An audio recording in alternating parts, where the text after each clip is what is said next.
Do you ever ask yourself, why do I want a new phone again? My old one still works.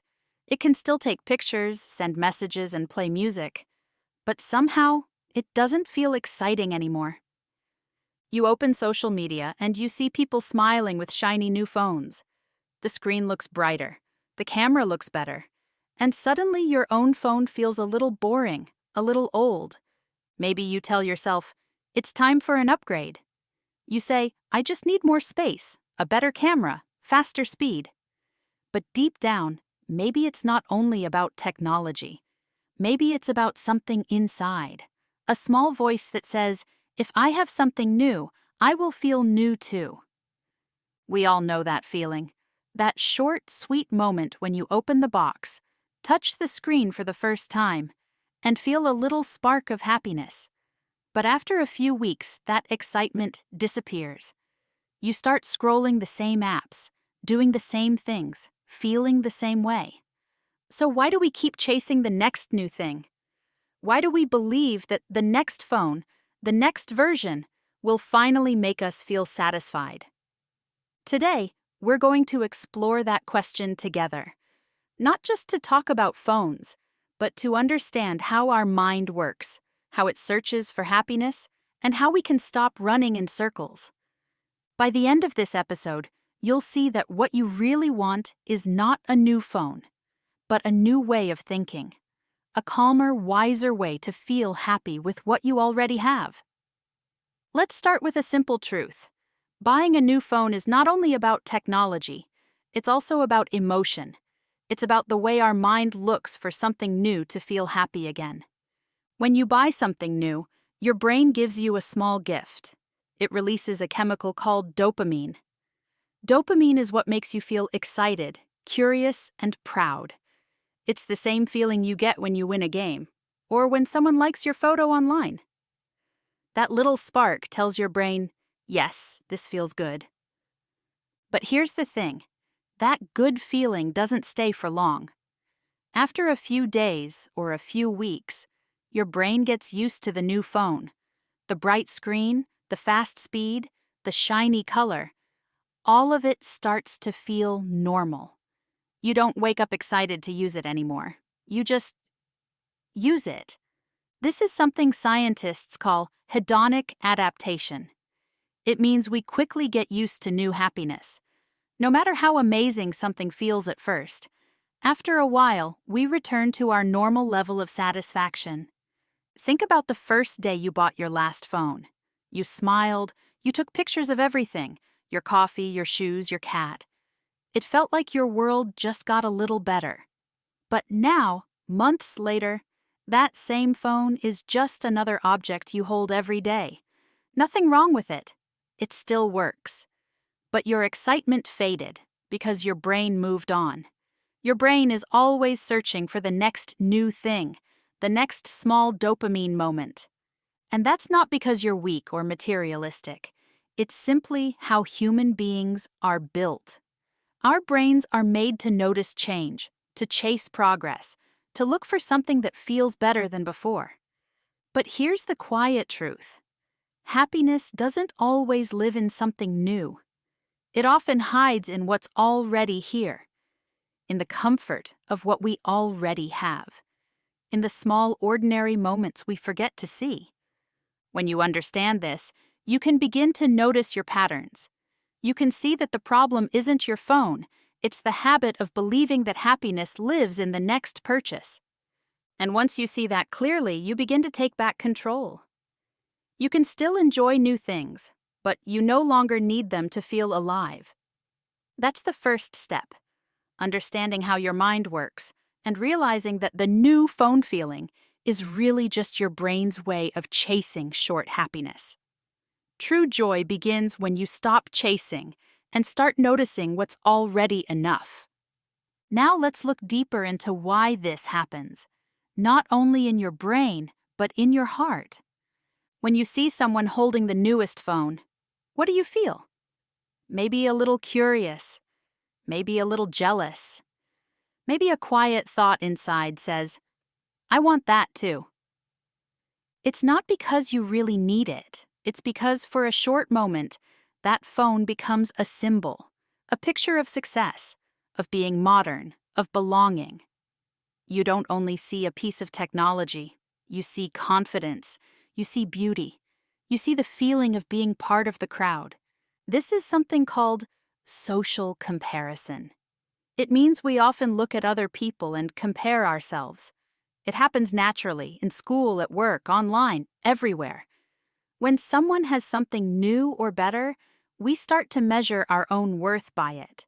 And when we feel a little behind, we want to catch up. You open your social media feed. Someone posts a photo of a new phone, a new watch, a new car. They look happy. Their life looks easy and shiny. In that moment, your old phone feels a bit dull, even if it was perfectly fine just a minute ago. Nothing actually changed. Your phone didn't become slower. Your photos didn't become worse. But your feeling changed because you compared. That's how our emotions work. Our mind doesn't only respond to what we have, it responds to what we see others have. And companies know this very well. Every advertisement, every launch event, every perfect image is built to whisper one message. You're missing out. You need this to be complete. They don't just sell products, they sell feelings. They sell the promise of being more admired, more confident, more connected. And we buy those feelings, not just the object itself. But here's something important. This desire to belong, to be accepted, to be seen. It's not wrong. It's human. We all want connection. We all want to feel that we matter. The problem starts when we forget that we already do. When we let our value depend on what we hold in our hands, instead of who we are inside. You are not less valuable because your phone is old. You are not behind because your screen has a small scratch. Your worth is not measured by the brand you carry. When you start to see this clearly, you take back your freedom. You can still enjoy beautiful things, but you no longer need them to prove your value. You can look at someone's new phone and say, "That's nice," without feeling small inside, because your happiness is no longer built on comparison. And maybe that's the real upgrade. Not a better phone, but a stronger sense of self. Now let's talk about how to think differently. You don't have to stop buying new things. You don't have to feel guilty for wanting something nice. The key is to understand your why, to see the real reason behind your desire. Before you buy anything, try asking yourself 3 simple questions. First, do I really need it right now? Sometimes we buy because of emotion, not need. We feel bored, lonely, or tired, and buying gives a short spark of excitement. But that spark fades fast. If you still feel the same after the excitement is gone, the new thing didn't solve the real problem. Second, what problem will this really solve? If your phone works fine, maybe the new one won't change much in your daily life. Maybe what you want isn't faster speed. It's a new feeling. You might just want to feel fresh, proud, or more confident. Third, am I trying to feel better or just different? Feeling different is temporary. It's a distraction. Feeling better comes from understanding yourself. When you know what emotion you're chasing, you can find another way to meet that need, without buying anything. If what you want is excitement, try learning something new. If what you want is connection, meet a friend and talk face to face. If what you want is comfort, take a walk, breathe slowly, listen to your favorite song. These moments create a kind of happiness that lasts longer than any new object. Remember this simple truth. The feeling of new doesn't always come from things. It can come from inside you, from new habits, new thoughts, new perspectives. Every time you see something old with new eyes, your life feels fresh again. Real growth is not about getting more, it's about seeing more. It's about slowing down and noticing how much you already have. You can still enjoy technology, but now you do it with awareness.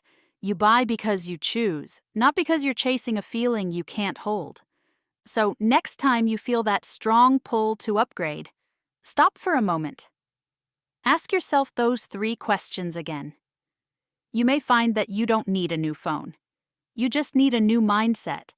And when that shift happens, something beautiful appears. You start feeling grateful for what's already in your hands. You start living with a calm sense of enough. That's when the real upgrade begins, not in your pocket, but in your mind.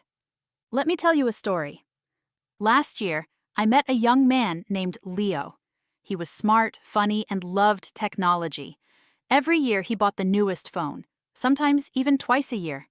He said, "I just love new things. They make me feel alive." When a new phone came out, Leo was always the first in line. He would watch every review video, compare every feature, and talk about it for weeks. When he finally held the new phone in his hands, his eyes lit up. He said it made him feel confident, like he was moving forward in life. But a few months later, something happened. His job changed, and his income dropped. When the next phone was released, he couldn't afford it. For the first time, he had to keep his old phone. He felt embarrassed. He said, "I feel like I'm falling behind." For a few days, he avoided social media. He didn't want to see everyone showing their new devices. But after some time, something began to shift. Without the pressure to upgrade, Leo started using his phone differently. He cleaned it, changed the wallpaper, deleted apps he didn't need. He said, "It feels new in a different way."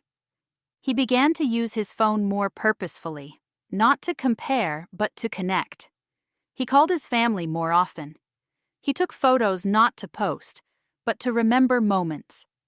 He realized that the old phone still did everything important. The difference was not in the phone. It was in his mindset. 2 months later, Leo told me something that stayed with me. He said, "When I stopped chasing new phones, I started noticing new feelings, peace, gratitude, and freedom." He wasn't running after the next thing anymore. He was living slower and feeling more. When he finally bought a new phone again, he did it with calm, not with pressure. He said, "Now I buy because I choose to, not because I have to." That's the power of awareness. When you understand your desire, you don't need to escape from it. You don't need to run after every shiny thing. You can look at what you already have and say, "This is enough for now." Leo's story reminds us that joy doesn't come from what's new. It comes from the way we see what's already in front of us. Sometimes the best upgrade isn't on a screen. It's inside the way you live, the way you think, the way you feel about your own life. When you stop chasing the next new thing, you make space for something deeper: gratitude, peace, and the quiet kind of happiness that doesn't fade when the next model arrives. So, what did we discover today? We learned that buying a new phone every year is not really about the phone itself.